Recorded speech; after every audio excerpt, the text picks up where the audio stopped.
Tidak 24 jam, tapi 2 hari. 2 hari? 2 hari saya. Datanglah surat cinta dari YouTube tuh? Datanglah email cinta dari YouTube itu. Rasanya Anda dimonetisasi gitu kan, saya lihat. Akun Anda telah disetujui untuk dimonetisasi? Bergabung dengan program partner YouTube itu kan. Oke. Nah, Anda dapat menghasilkan uang dari channel-channel Anda gitu kan. Oke. Jadi saya sedang aktifkan monetisasi Anda kan. Akhirnya saya aktifkan, nampaklah dolar warna hijau.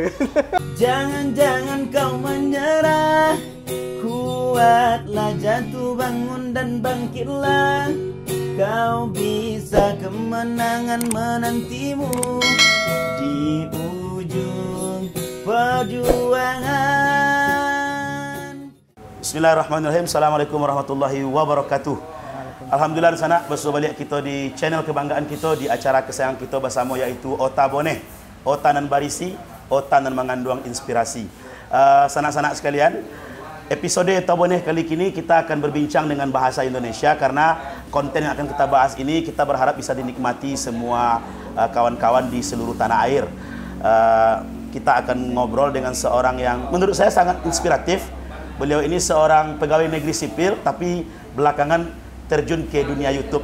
Please welcome, kita sambut Rama. Assalamualaikum Bang Rama. Waalaikumsalam Ustaz. Sehat Bang? Alhamdulillah sehat. Kawan-kawan, beliau ini ASN, aparatur sipil negara, atau istilah lamanya PNS ya, pegawai negeri sipil. Tapi beberapa waktu terakhir saya lihat sibuk bikin konten di YouTube. Saya sebagai YouTuber dan kenal dengan beliau, wah ini kayaknya pesaing baru nih gitu kan.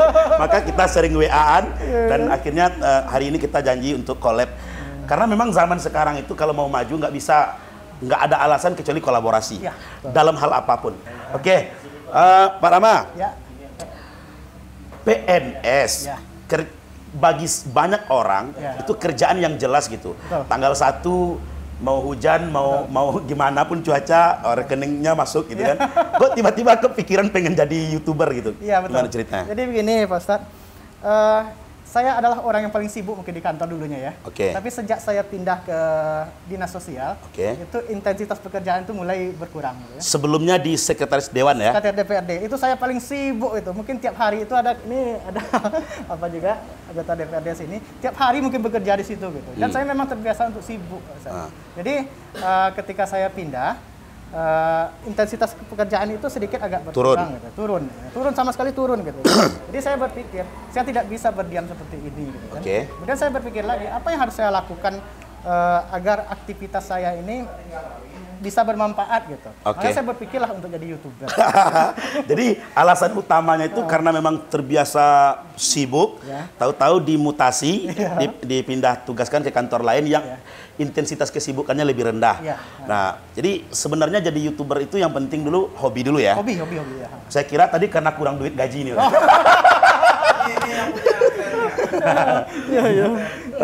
Oke, jadi bulan berapa tuh mulai bikin konten? Saya mulai serius pertama kali bulan Juli 2020. Nggak, kalau channel YouTube-nya kan saya lihat emang udah lama. Sudah lama ya. Tapi nggak ada posting, nggak ada apa ya? Cuma story WA, pokoknya video-video pendek lah. Itu tidak serius. Tapi yang serius digarap untuk menjadi konten itu bulan apa mulainya? Bulan Juli 2020. Juli, sekarang Desember 2020. Ya. Ini kita akan bincang-bincang nih kawan-kawan. Fokus kontennya awalnya kemana atau random aja gimana Pak Rama? Jadi fokus konten saya pada awalnya saya menginginkan road trip, traveling, jelajah alam. Pokoknya sifatnya petualangan lah, adventure gitu. Nah itu. Fokusnya ke situ ya. Fokusnya awalnya ke situ. Road trip, petualangan, jelajah alam gitu. Karena memang saya lihat konten-konten beliau. Nanti kawan-kawan boleh cek channel YouTube beliau di deskripsi video kita, sehingga bisa mengikuti aktivitas-aktivitas beliau di YouTube. Kenapa nama channelnya mesti Sumbar Riau Jambi? Tentu ada filosofinya kan? Ada filosofinya, ada sejarahnya. Jadi begini, saya sebetulnya berasal dari Provinsi Riau, lahir di Provinsi Riau. Kemudian saya sudah 10-11 tahun tinggal di Damasraya, bekerja di Damasraya, mengabdi di pemerintahan daerah Kabupaten Damasraya. Tetapi anak istri tinggal di Jambi. Gitu. Jadi saya 3 provinsi ini selalu pulang. Kalau pulang kadang pulang ke rumah orang tua di Riau. Kadang pulang ke tempat istri di Jambi. Ini berat ini. Jadi Pak Rama tuh aslinya di Riau, Ya, Kuantan Singingi Kuantan ya. Singingi, ya, betul. Dinas di Darmasraya, Ya, istri sama anak di Jambi. Jambi, ya. Jadi 3 provinsi ini ya, Sumbar, Riau, Jambi gitu. Itu Jadi sejarahnya. filosofinya itu. Iya, betul. Nah, karena sering bolak-balik Sumbar, Riau, Jambi, Ya. kayaknya bagus nih kalau channel YouTube-nya Sumbar, Riau, Jambi, sehingga setiap kali pulang atau balik bisa ngevlog gitu ya. Ya, betul. Jadi itu kawan-kawan yang mau bikin konten YouTube, YouTube tuh nggak perlu terlalu serius secara konten di awal, tetapi yang penting serius tuh semangatnya gitu, bahwa jangan main-main di YouTube. Kalau memang serius pengen terjun ke YouTube, ya terjun gitu. Saya pun dulu Uja Official itu mulainya ketika Corona tuh, karena waktu itu bingung kan, nggak tahu mau ngapain. Kita social distancing, lockdown di rumah, akhirnya mikir-mikir, ya udah bikin YouTube gitu. Awalnya iseng-iseng satu video, ternyata responnya bagus dan kita lanjutkan sampai sekarang. Oke, apa bagian yang paling menantang menjadi seorang YouTuber? Bagian yang paling menantang itu kita jangan patah semangat, Ustaz. Karena ketika kita patah semangat, itu hancur semuanya. Jadi intinya di menjadi YouTubernya adalah semangat. Semangat itu yang harus kita tanamkan. Ketika semangat itu tidak ada, ya kita pikirkan apa kira-kira yang bisa membangkitkan semangat kita. Gitu. Oke. Jadi saya kan pernah malas nih, sampai 3 bulan tuh saya nggak bikin konten. Nah itu. Nah itu ngatasinnya kayak mana caranya? Jadi saya ngatasinnya seperti ini. Biasanya kalau saya lagi malas nge-YouTube, biasanya saya rajin melihat video orang lain gitu. Yang udah sukses di YouTube. Udah sukses gitu. Jadi mereka juga seperti itu awalnya, Ustaz, ya kan. Ada waktu-waktu kita malas klimak itu ya, tidak mau buat video, kadang bikin video viewernya sedikit gitu kan. Sudah capek-capek pergi nge-trip umpamanya, tapi viewernya sedikit, itu buat semangat itu patah kadang-kadang. Ya, down dia ya. Down gitu kan. Kita sudah mengeluarkan banyak biaya gitu kan. Tahu-tahu yang nonton sedikit. Oke. Akhirnya lihat video-video orang-orang yang sukses di YouTube. Lihat bagaimana kiat-kiatnya. Semangat lagi. Semangatnya, iya. Oke. Saya lihat video-video beliau itu sebenarnya rata-rata viewersnya ya seperti umumnya YouTuber pemula lah. Tapi ada satu konten yang viewersnya itu sekarang sudah 80.000 saya lihat tadi ya. Padahal baru pemula gitu dengan subscriber, sekarang beliau ini 1.400 kawan-kawan. Itu video tentang apa, Bang Rama? Ya, jadi gini, Pak Ustadz. Itu video tentang Vespa ekstrim. Jadi sebetulnya saya pun juga tidak menginginkan awalnya video Vespa ini booming gitu kan. Karena tema utama saya adalah road trip, petualangan gitu kan. Tapi saya tidak tahu gitu ketika saya upload, langsung respon netizen itu luar biasa gitu kan. Bahkan 2 hari aja ada 5.000 viewers saya dapatkan. Sebagai YouTuber pemula itu luar biasa itu ya. Saya kaget, saya juga kaget. Dan itulah yang membantu saya monetisasi sampai sekarang. Tanpa video Vespa itu, saya yakin belum monetisasi. Tidak akan monetisasi. Karena jam tayang itu susah sekali, susah. Jadi begitu seseorang serius menggarap kontennya di YouTube, ternyata ada aja tuh video yang bakalan viral, yang kemudian menunjang jumlah jam tayang tersebut. Betul. Lebih spesifiknya itu videonya soal anak-anak Vespa yang... Ya, anak jalanan, anak Vespa ekstrim. Vespa ekstrim namanya Vespa tuh. ekstrim, ya. Mohon maaf ini, kita tidak bermaksud mengecewakan kawan-kawan. Itu yang sering mangkal-mangkal di SPBU, yang tidur di pinggir jalan. Betul gitu sekali. Ya. Mereka sudah bertahun-tahun touring dari Jawa ke Sabang. Sejak mulai bulan Desember, sampai Desember lagi baru sampai Damastraya. Pada tujuan Sabang. Jadi Sabang Merauke mereka nih. Sabang Merauke. Enggak dari Jawa, dari Pulau Jawa ke Sabang. Itu dari Jawa itu berangkat Desember 2019 sampai di SPBU ini September 2020. Itu kontennya dibikin di SPBU ya? Kontennya di SPBU. Tapi viral ya? Viral, itu yang paling viral. Boleh tahu nggak, Kak, dari pantauan dashboard YouTube studionya, satu video tuh dapat jam tayang berapa? Jam tayang kadang-kadang sehari itu mau 200 menit jam tayang. 200 jam tayang? Sehari. Waktu puncaknya itu Oktober dengan November. Itu puncaknya. Oktober dengan November? November, ya. Jadi satu hari itu sampai 200 jam tayang, artinya sekitar 12.000 menit ya? Iya. Berapa tuh durasinya? Durasinya 12 menit. 12 menit? Ya, video 12 tidak terlalu panjang ya sebenarnya? Tidak terlalu panjang, ya. Tapi itulah membantu. Karena hampir tiap hari saya lihat di analitik itu penontonnya luar biasa. Yang menonton gitu. Saya kan konten saya kan podcast begini kan. Jadi durasinya itu rata-rata di atas 20 menit lah. Pak Rama, kalau ada kawan-kawan yang mau mulai nge-YouTube, Kemudian ada pernyataan begini, kalau mau cepat dapat monetisasi, mesti bikin video dengan durasi yang panjang. Setuju atau enggak? Bisa, saya setuju dengan yang panjang, tapi sebaiknya ya, ini sebaiknya memang konten itu berkualitas. Tapi saya sarankan rata-rata konten itu antara di atas 8 menit sampai paling panjang 20 menit lah. Gitu. Kira-kira seperti itu. 8 sampai 20 menit ya. Untuk YouTuber pemula ya? Iya, betul. Kita sendiri nih, channel Uja Official, ini episode keberapa kali? 22 ya? Nah, kita baru 22 video nih dengan ini.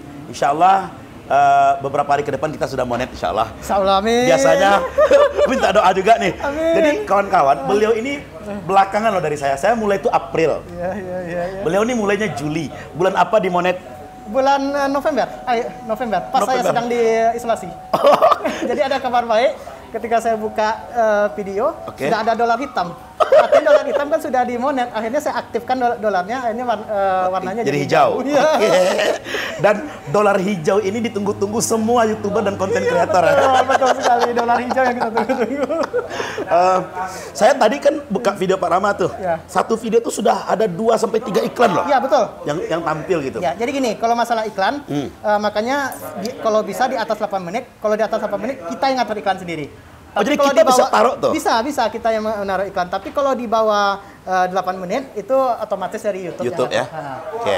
Berarti kalau misalkan kita yang punya video durasinya di atas 8 menit, kita bisa tuh di menit kesekian sama menit kesekian. Berapapun bisa. Tapi saran saya, sebaiknya kalau video antara 8 sampai 20 menit itu, paling banyak 6 itulah. Karena nanti kan terlalu banyak iklan, nanti penonton juga bosan. Penonton juga bosan ya. Ya kalau 20 menit tuh 3 iklan cukup lah kan? Cukup, ya sebenarnya cukup. Gimana, apa sih trik? Coba bagi trik. Kan di YouTube itu, jadi kawan-kawan yang mau belajar YouTube, di YouTube itu ada 2 syarat utama nih yang mesti dilewati. Pertama, punya subscriber 1000 subscriber. Yang kedua, punya jam tayang 4000. 4000 itu akumulasi selama 12 bulan. Yang sudah lewat dari 12 bulan, videonya itu nggak dihitung lagi oleh YouTube. Nah, Pak Rama sendiri gimana sih bisa ngejar 1000 subscriber dulu? Baik, ya. Jadi gini Ustaz, yang paling susah itu sebetulnya jam tayang. 1000 subscriber itu trik saya. Awal-awalnya saya minta kepada orang-orang terdekat. Jadi kita hilangkan ego kita dulu, rasa malu kita dulu harus kita hilangkan dulu untuk meminta. Itu yang paling berat menurut saya. Saya minta di subscribe ya. Subscribe.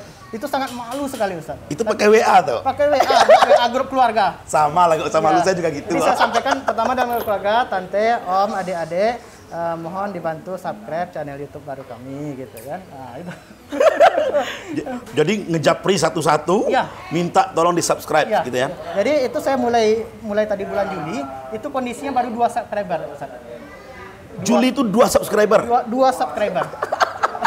Jadi saya nekat nih. Ya, jadi saya waktu di kantor, kebetulan di dinas sosial itu banyak YouTuber. Jadi dia membangunkan saya. Udah bangun nih kan, saya subscribe katanya kan. Nah, saya ajarkan Bang Rama ini edit video di KineMaster. KineMaster. Kalau dulu saya kan langsung dari story WA atau apa dari rekaman langsung upload gitu kan, tidak ada di edit gitu. Nah, jadi mereka membangunkan saya. Jadi ada teman-teman di situ namanya Niko Hardi, ada juga Ardian Pradipto yang telah membantu saya membuat gambar, membuat logo. Mereka YouTuber juga? YouTuber juga, tapi mereka mendorong saya karena ada potensi katanya di diri saya. Karena saya kan sering berpergian. Jadi Bang ya sayang kalau sembari itu tidak dimanfaatkan Bang, sudah itu kan Bang. Oke lah, nanti saya ke Lampung, saya akan bikin video dulu nanti kan, tapi tolong dieditkan ya gitu kan. Saya bilang begitu. Kebetulan Juli itu saya ke Lampung, ada liburan keluarga di Lampung. Oke, saya taruh di dashboard mobil, saya rekam dalam perjalanan itu. Itulah video pertama saya serius nge-YouTube. Bulan Juli 2020. Perjalanan keluarga aja ya? Iya, betul. Akhirnya dalam waktu berapa lama tuh dapat 1000 subscriber? Nah, jadi dari bulan Juli, tadi kan 2 subscriber kan? Bulan Agustus baru 100 subscriber. Jadi itu di email oleh YouTube, selamat Anda mendapat 100 subscriber. Iya. Jadi bulan September datanglah kawan-kawan Vespa ini. Vespa tadi saya liput mereka, saya minta izin meliput sama mereka, mereka welcome. Kemudian saya upload malamnya, situlah mulai subscriber itu meningkat tajam sekali. Ternyata konten yang memang spesifik, itu pasarnya ada sendiri ya. Ada, penikmatnya ada sendiri. Penikmatnya ada sendiri. Oke, saya juga merasakan itu. Ya. Kita lumayan lah. Kita hari pertama bikin, hari itu channel itu dibikin, hari itu upload video pertama. Sore itu kita sudah dapat 325 subscriber. Tapi habis itu ngerangka terus tuh. Ya? Yang paling berat itu dari 990 subscriber mencapai 1000 Betul, itu 10 subscriber tuh bikin pusing. Betul sekali. Pak Rama ada pengalaman menarik nggak? Deg-degannya menunggu subscriber. Ada 1000. Jadi saya 1000 subscriber itu bulan Oktober, tanggal 27 Oktober 2020. Jadi itu 1000 subscriber. Yang saya kecewakan ada Ustaz. Jadi ketika 999 itu menunggu itu lama gitu. Menunggunya itu lama. Jadi kadang-kadang 99 ada pula subscriber yang turun. Satu umpamanya kan jadi 998 gitu kan. Waduh gitu ya. Tapi akhirnya sore harinya alhamdulillah 1000 saya screenshot langsung. Alhamdulillah. Jadi udah 999 ternyata ada yang unsubscribe satu. Ada turun lagi satu. Iya, mungkin spam atau enggak tahu ya. Persis, saya juga mengalami masa-masa itu dan itu berat sekali rasanya. Gini, sebenarnya kalau kita udah dimonetisasi sama YouTube, subscriber tuh nggak terlalu berpengaruh, karena dia hanya persyaratan untuk bisa dimonetisasi. Yang paling penting kan viewers kan. Viewer itu yang paling penting. Setelah kita dimonetisasi. Kalau mencapai 4.000 jam tayang, ini kan yang paling berat nih. Itu yang paling berat. Sebenarnya kawan-kawan, subscriber 1000 itu kalau serius bikin konten, minimal 1 video 1 minggu, paling lama 5 bulan tuh dapat tuh 1000 subscriber tuh. Tetapi yang paling berat tuh mendapatkan jam tayang. 4.000 jam tayang itu 240.000 menit. Iya, betul. Gimana perjalanannya? Coba Pak Rama, sebulan pertama dapat berapa, sebulan kedua berapa gitu? Jadi sebulan pertama itu saya sebetulnya setelah saya lihat, Ustaz, malas saya melihat buka YouTube Studio. Tidak bergerak, Ustaz. Tidak bergerak. Kadang-kadang, aduh, kan ada speedometer itu ya. Tidak bergerak, ini kapan nyampainya gitu kan. Jadi pas di video Vespa itu melejit, itu disertai juga dengan ini jam tayang meningkat gitu kan. Grafik ya. Bahkan Oktober kalau salah saya, itu sudah 2000 jam tayang, Ustaz. 2000 jam Oktober. Dari Juli nih, Agustus, September, Oktober, 3 bulan ya? Ya, 2000 jam tayang Oktober, kemudian saya monet itu November akhir, berarti kan sebulan setengah saya kan, sebulan setengah itu saya sudah dapat lagi 2000 jam tayang lagi, berarti pas 4000 jam tayang. Setelah terkumpul 4000 jam tayang, nah ini yang penting, yang mahal ini yang berat lagi Ustaz. Itu yang berat lagi. Gimana caranya, kita udah punya 1000 subscriber, kita udah punya 4000 jam tayang. Itu kan tidak otomatis pihak YouTube memonetisasi kita. Kan kita yang ngajuin kan? Coba cerita dong prosesnya. Itulah proses yang paling bikin deg-degan Ustaz. Ya, ketika kita dapat 1000 jam tayang, kemudian 4000 jam tayang, secara otomatis YouTube akan mengirim email ke kita. Anda sudah memenuhi syarat dan siap untuk mendaftar ke Google Action. Jadi ada 3 langkah Ustaz. Pertama, bentar. Jadi bukan kita yang ngajuin nih awalnya, mereka email kita. Email kita. Anda sudah siap untuk mendaftar. Apakah ingin mendaftar sekarang atau tidak? Kan kalau ingin daftar sekarang tinggal klik saja. Daftar sekarang, klik. Nah, nanti ada langkah-langkah 3 itu di situ. Apa aja tuh? Pertama, langkah pertama kita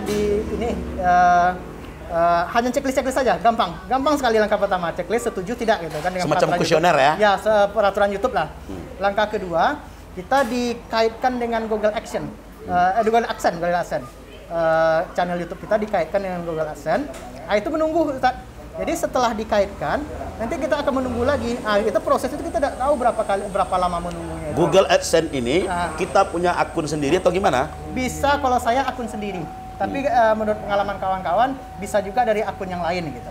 Artinya beberapa channel YouTube yang berbeda itu bisa dikaitkan ke satu akun Google AdSense yang sama. Iya. Oke. Kemudian, jadi Pak Rama bikin Google AdSense dulu nih. Google AdSense dulu kita daftarkan channel YouTube kita ke Google AdSense. Kita kaitkan, kita hubungkan email kita tadi, Google Gmail tadi ke Google AdSense. Itu menunggu saya 1 malam. Alhamdulillah 1 malam karena prosesnya itu tidak tahu gitu kan. Nah, 1 malam itu sudah ada dapat email bahwasanya channel Anda siap untuk ditinjau. Nah, di situ yang paling berat, Ustaz. Paling berat pas ditinjau itu paling berat. Karena menurut pengalaman kawan-kawan, ada yang sampai berbulan-bulan ya? ada 2 bulan, ada 3 bulan, ada yang tidak ditinjau-tinjau. Ada gitu. Tapi ada strateginya, Ustaz. Ada strateginya. Gimana tuh? Jadi gini, saya sebelum itu saya cari dulu referensi dari YouTuber terkenal itu, referensi bagaimana caranya gitu kan. Salah satu trik yang paling jitu itu, Ustaz, mendaftarkan Google Action tadi adalah malam hari.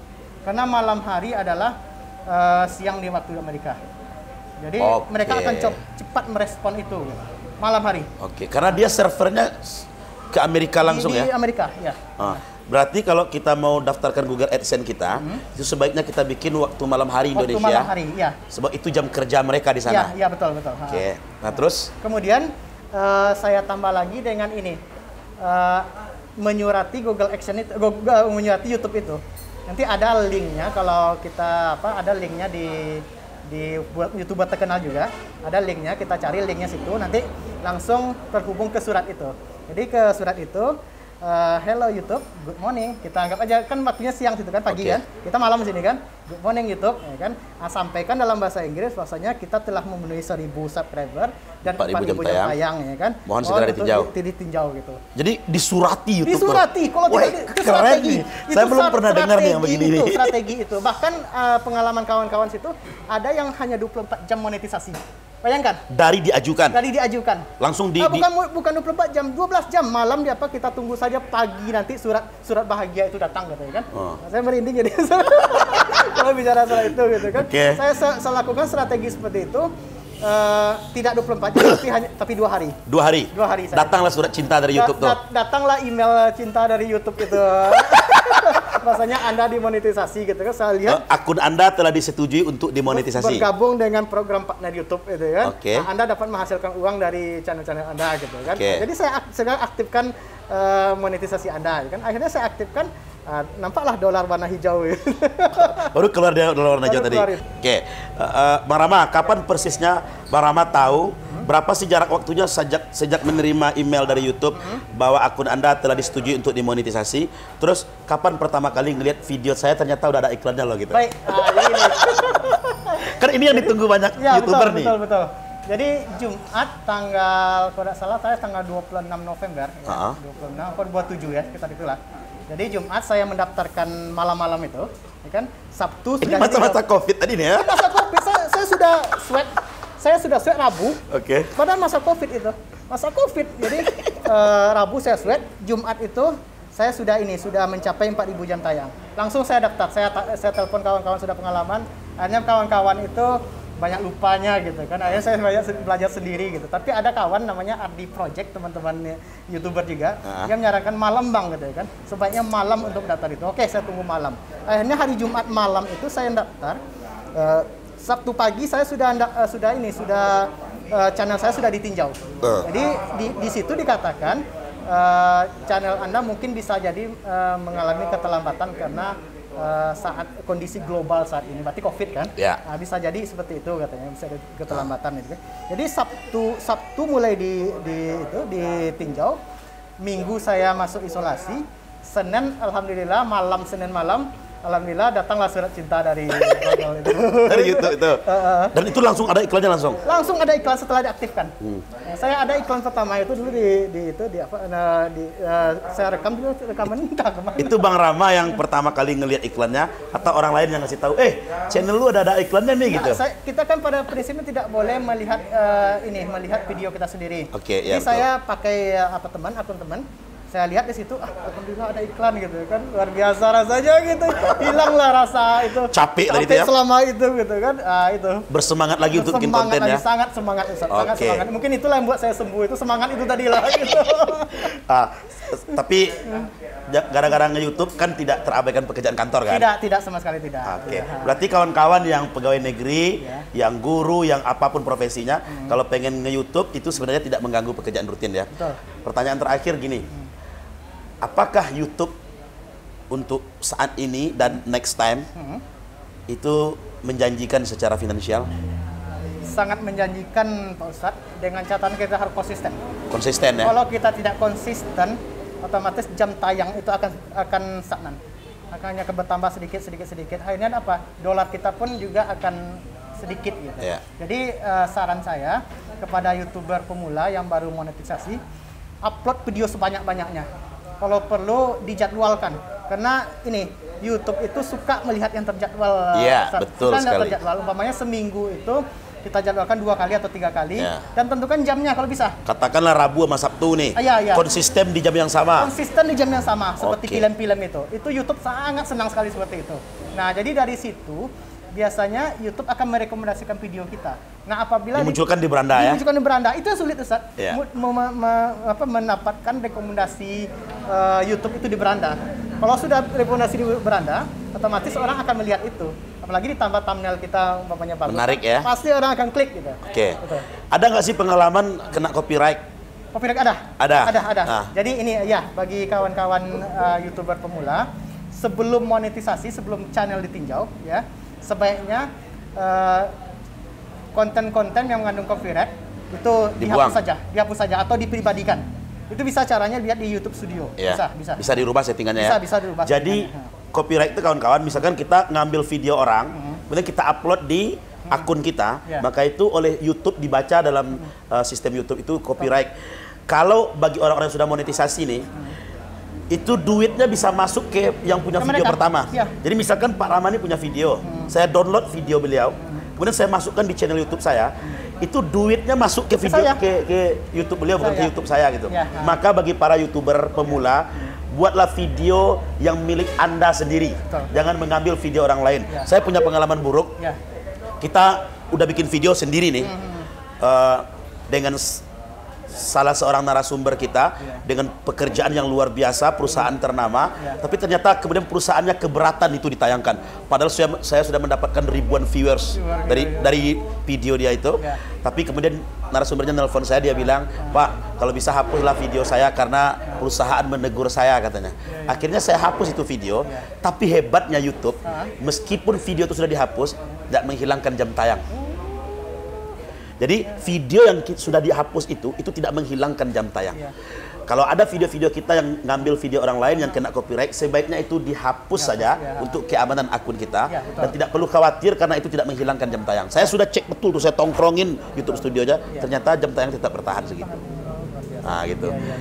Oke kawan-kawan, oke Pak Rama, terima kasih banyak sudah mampir di channel kita. Mudah-mudahan lain kali kita bisa collab di channelnya beliau. Kawan-kawan yang ingin ikuti channel beliau, silakan diketik Sumber Riau Jambi di YouTube. Nanti keluar video-video beliau, dan nanti juga kita tampilkan di deskripsi video kita ini bagi yang ingin like, share, and subscribe channel beliau. Dan jangan lupa bagi kawan-kawan yang belum bergabung dengan kita di Uja Official, jangan lupa tekan juga tombol subscribe dan aktifkan tanda loncengnya. Sampai jumpa di Otabone selanjutnya. Assalamualaikum warahmatullahi wabarakatuh.